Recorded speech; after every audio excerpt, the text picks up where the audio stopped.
I'm actually parked this time because my stupid ass microphone broke and I can't find my backup one that sucks anyways, so I decided to just park and talk with you guys. I don't know what it is with me, but I get cold all the time, like very easily, so I have to bring something warm with me, even though it's the hottest winter we've ever had, and I'm still freezing, especially at work. I feel like they turn off the heaters at night because it's indoors. I finally have a job that's inside, and I'm still freezing. But I got this really cute thing, and it comes, the tapadera, or like the lid is a little coffee thing. So as long as I chug some of this before, when I stop moving around, if I chug it before I get to work, I'll get warmer. Like my whole body, I can feel it entering my body and like spreading.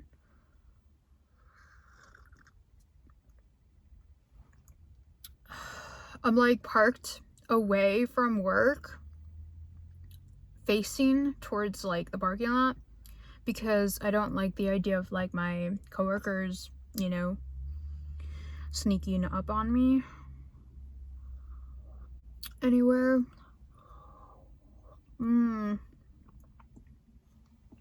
Watered hot chocolate, delicious. And that's all of it.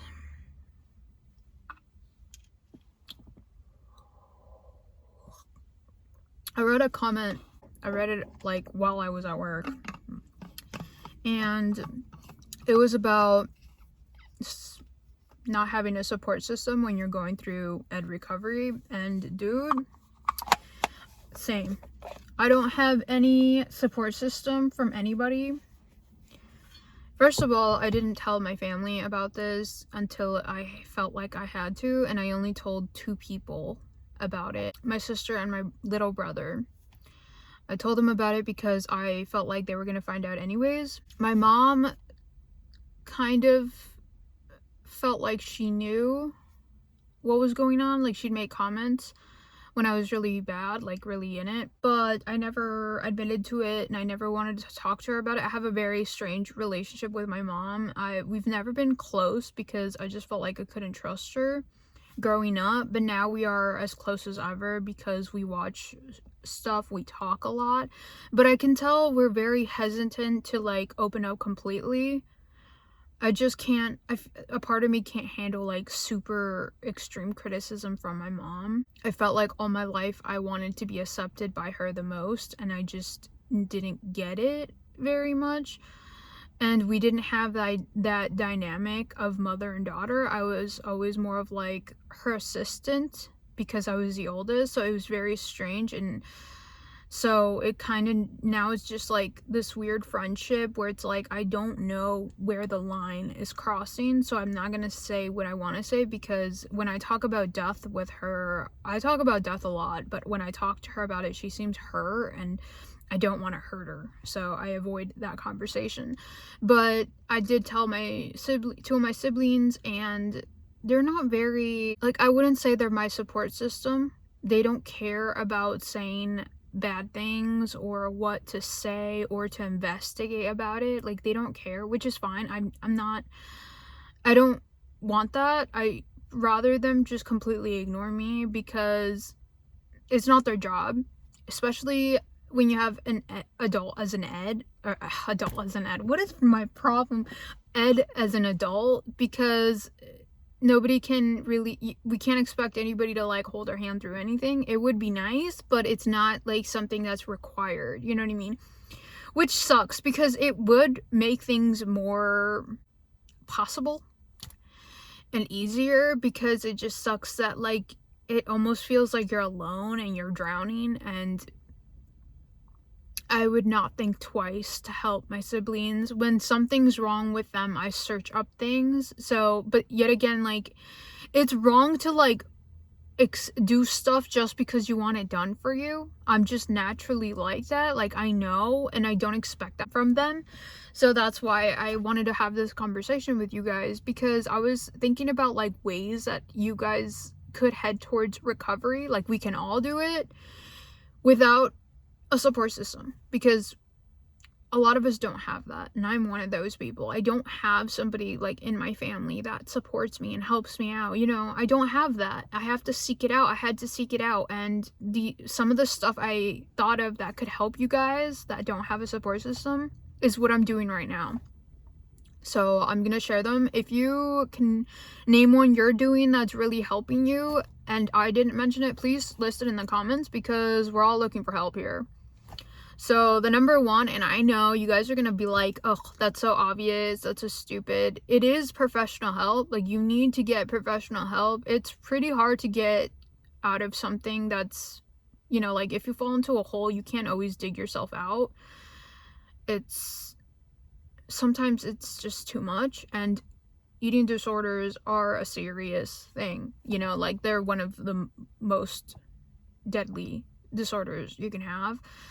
And you need somebody assisting you that knows about them and knows how to. I do have a therapist that she specializes in eating disorders, so I am seeing her. It is online, and it's very, I feel like it's not enough, but it's something, because I don't have health insurance, and even if I did, I feel like it's really hard to find health insurance that's covered by a therapy or whatever, but maybe I'm just clueless.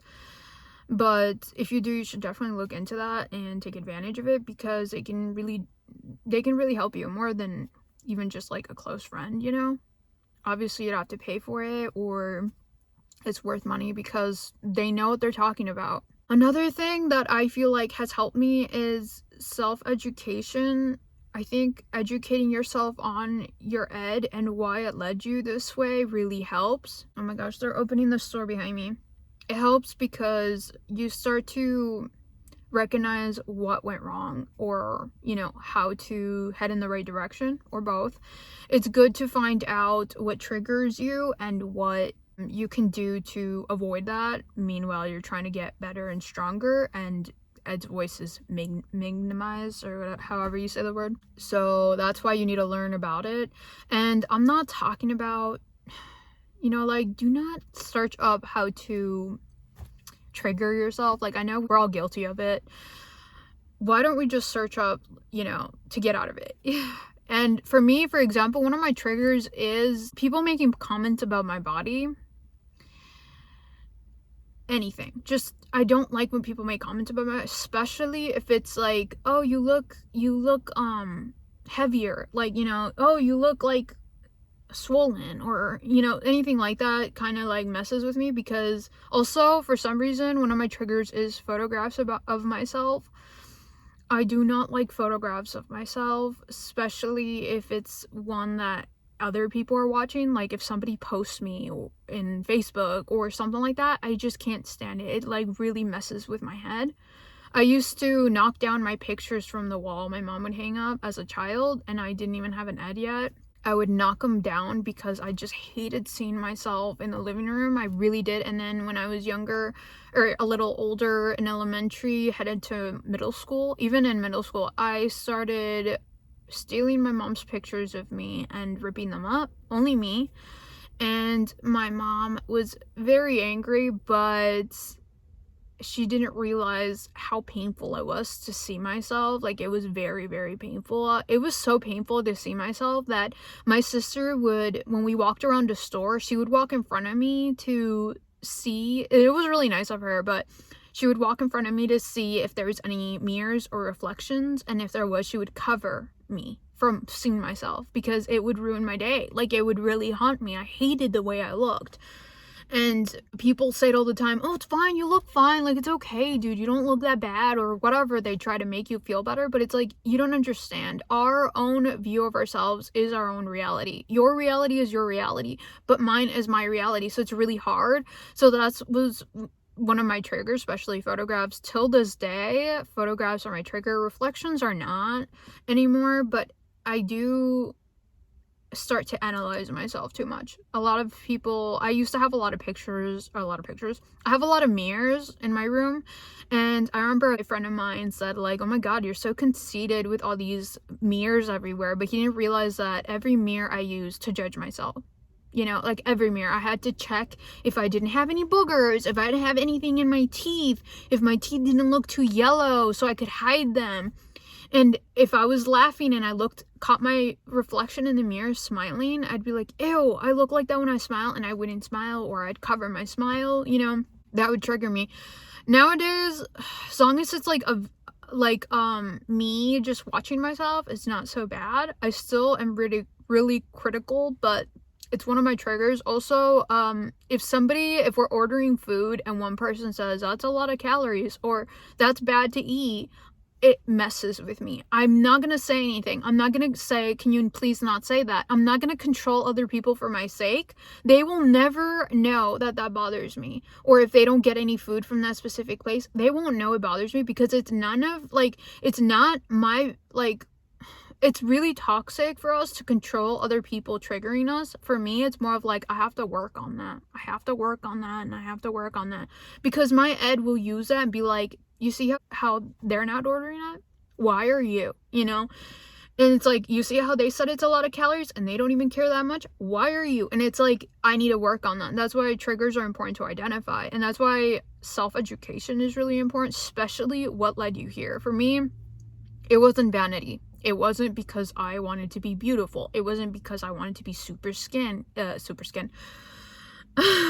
terrifying. It wasn't because of that I wanted to be super skinny. I actually do not like this skinny look. I think I look like shit when I'm super thin, personally.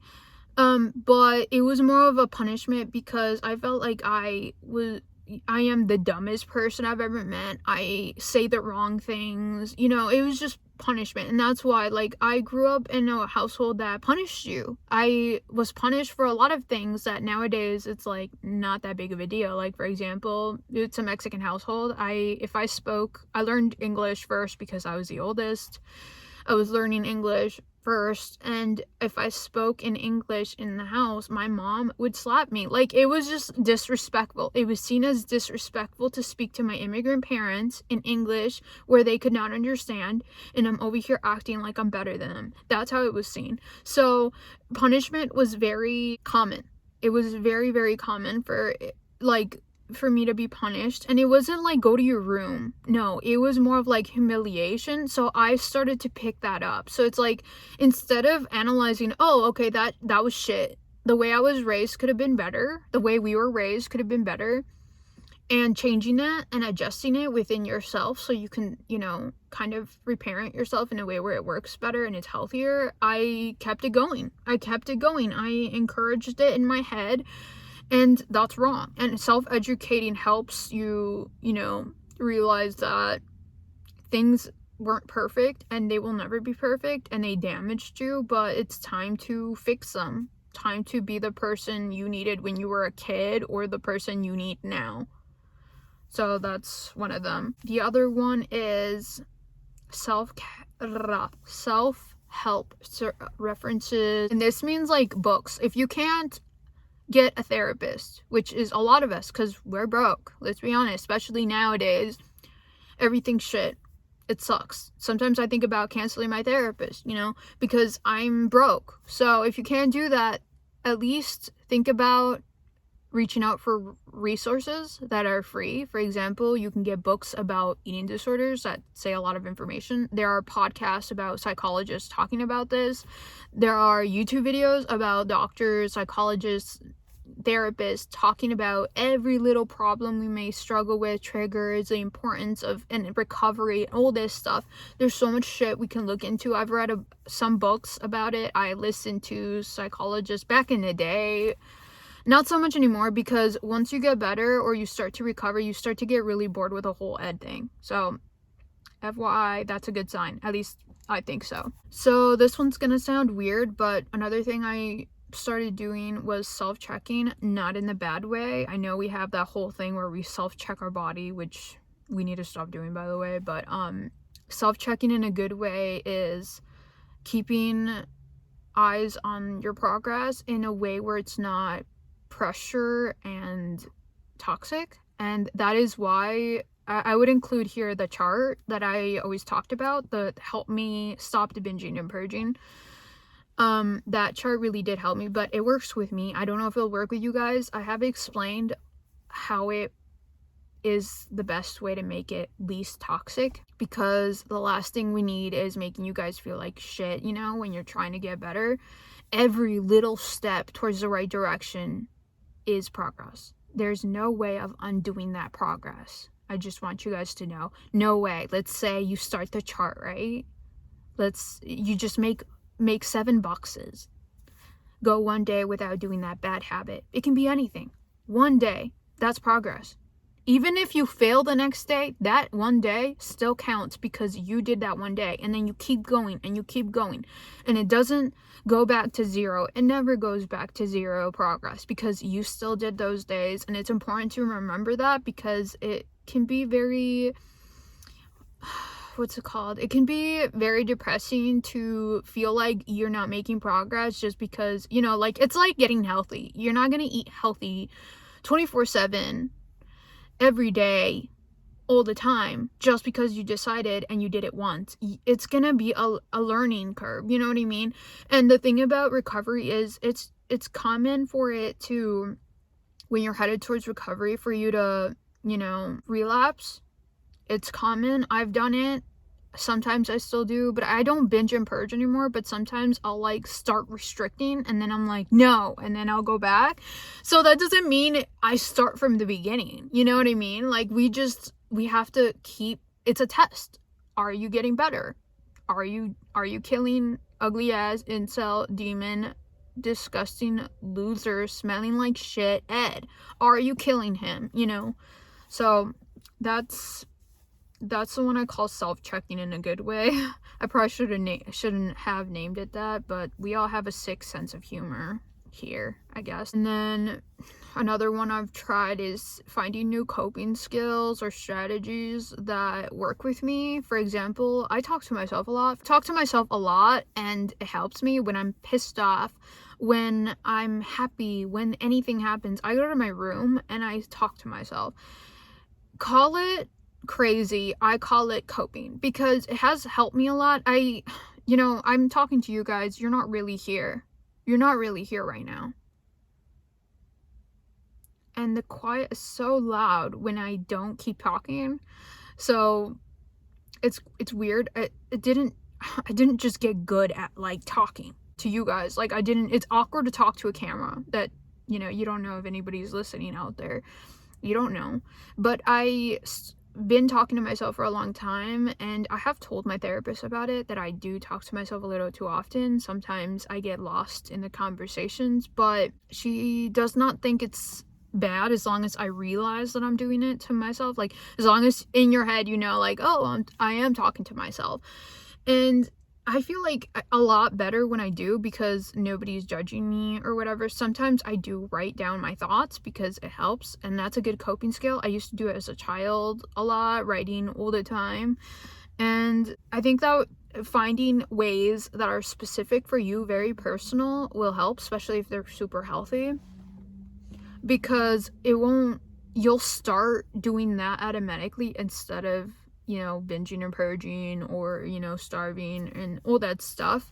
And instead of me reaching for a bunch of candies when somebody hurts my stupid little feelings, I'll go and talk to myself in my room, or I'll talk to my cat, or I'll write down. You know, I also, like, obviously, be careful with working out. I feel like working out can be a trap, because I did fall for that. Like, I started out working out and I got as fit as I could, and then it went to shit. So just be careful with that stuff, especially us, because I feel like we tend to be kind of obsessive. We have an obsessive nature about things. Like, we can't just do something to do it. We have to do it completely and make it everything. So just be careful with what you pick. Pick something that is safe. You know, like, it's a safe thing. Like writing. Like, what are you gonna do? Write your fingers off? I dare you. No, I'm just kidding. But yeah, like, stuff like that. Whatever calms your mind. It could even be listening to music, listening to a podcast. It doesn't have to be just actually saying shit out loud. You know what I mean? Let me know what you guys do as your new coping skills, because I'm pretty sure a lot of us are looking for ideas. So this one's a little harder for me, but I have done it with like I've mentioned, my brother and my sister, reaching out to people and opening up about your ed, and maybe, just maybe, they'll be on your side and they won't view you, like critically. They'll help you out a little bit. It was not my case. It did feel like a weight had lifted from my shoulders when I finally told my siblings about my ed, but there was no support, which is fine. I just felt better, like less, I felt guilty not opening up to people a little bit, because I feel like it was kind of obvious. But I also did open up to my friend, my best friend, who we don't really talk anymore, but she ended up telling me that she had one too, and we connected with that, which was helpful. I find it easier to open up to complete strangers. Obviously, I talk to you guys, but even just coworkers that don't care about you or don't really know you, if you open up to them, and they're, especially if it's a coworker who's usually very quiet and doesn't have a lot of friends, because who are they going to tell? Nobody cares. And when you tell them, they're just like a listening ear, but obviously you don't have to. And if you want to open up to somebody, you can do it in the comments. I don't know you, I don't know your face, I might know your name of the profile or whatever little picture you have, but a lot of us are anonymous on here, so you can open up to us, especially because this leads to one of my last points: online support. And it sounds weird, but I've gotten the most support being on here. Ever since I made my first video where I was saying how I actually didn't care if it killed me, and I, posted it, I've gotten nothing but support. Not once did anybody judge me, even when I was headed towards the wrong direction. You guys, in a lot of ways, made me realize maybe I should just recover, because, it kind of sucks. This kind of sucks. And it sucks that we met this way, but it's weird that it helped a lot of us. It's so strange. It's like, I guess two negatives do make a positive after all. But yeah, online support. You can, if you don't want to talk in the comments with us, you can find a support group pretty much anywhere. Just be careful with some that are kind of toxic. Find recovery ones, because it can be scary to find yourself in one where everybody's competing to stay with ed. And there are some on Facebook groups you could join. There's forums on YouTube. You can actually, right now, you guys could just join this and talk in the comments. There's a lot of people in the comments that are sharing their experiences with ed. So it's nice. And you also have that safety of oh, nobody really knows me online. So I find it the best, and we share the same demon bullshit, so it's less likely that, they'll judge us. Basically, we'll judge each other because we get it. And then the last one I can think of is just patience, and just don't give up. Little steps. Tiny little steps, but towards the right direction. Okay? So, that's what I have to say. I did get cold saying this, but I can't believe my freaking microphones broke out of all times, but here we are. Let me know what you guys are doing. Share, don't gatekeep, how to recover, and we'll all be happy together in recovery. Because, dude, I want to be honest with you guys, and it's I thought I'd struggle with binging and purging the most when I started thinking about recovery, but it's actually restriction that's really messing with me. Even now, I'll get sad and I'm I should not eat. Why am I sad? I have everything. I'm so lucky. There's people homeless, there's people with diseases, there's people that want to live, and I should not eat. I don't deserve it. But it's dude, something's off with you. Even my therapist was you need medication. I'm just no, I need to be electrocuted. I really want electric shock therapy. because I feel like my brain's just not, it's not doing, the freaking format or settings is off, and it needs to be rebooted with electric shocks. That'd be nice. I did a presentation in high school about electric shock therapy, and ever since I did that, I've been wanting it. And every year I want it more, but it sounds expensive, dude. I should just get like a car battery like cable connected to my car and just zap myself. Vote in the comments. I feel like I'm being so serious today because I just got off work. It's a Monday. It's my Monday, not your Monday. It's my Monday. But I feel so serious because I've been quiet for like 8 hours. And yes, I did talk to myself for a little bit, but like when I'm in public, I tend to be a little bit more in my head conversations. So it feels nice to be talking outside. It is my sister's birthday today. She's 26. She's my little sister. And I always feel, I used to feel very pressured to make their day. Like, I'm just like, they have to have the best day ever, because personally for me, I feel miserable on my birthday. And I'm like, oh, I think everybody's miserable on their birthday. Everybody's sad and depressed. Dude, it's not how it is. I need to stop assuming everybody's miserable and hates life just like me, because it's not true. My sister's full of life. That's what I like. I love seeing that. I wish everybody was full of life. I don't wish that endless feeling of dread waking up, like just like nothing, there's no point to anything. What is wrong with me? I asked Google if life has a point, and they just said it's up for interpretation, so that was very helpful. I just need an answer. If I could see God, I would ask him, what's the damn purpose of life? Like, I don't see it, and he'd tell me, go take some medication. No, I'm just kidding. Go get a Dunkin' coffee and then tell me this question again. And I'm like, is it coffee, dude? Like, because that's the only thing I'm happy about. Anyways, I have some wrapping to do, and not the cool kind. No, I'm just kidding. I love wrapping presents, but oof, I just stepped on the biggest, like, what is it called? The holes on the ground? I don't know what it's called anymore, but it's kind of cold.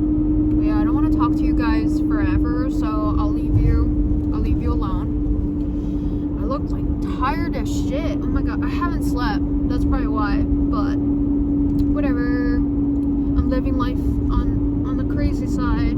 I love staying up. It feels so good to me. I don't know why. But I'll talk to you guys next time. Bye.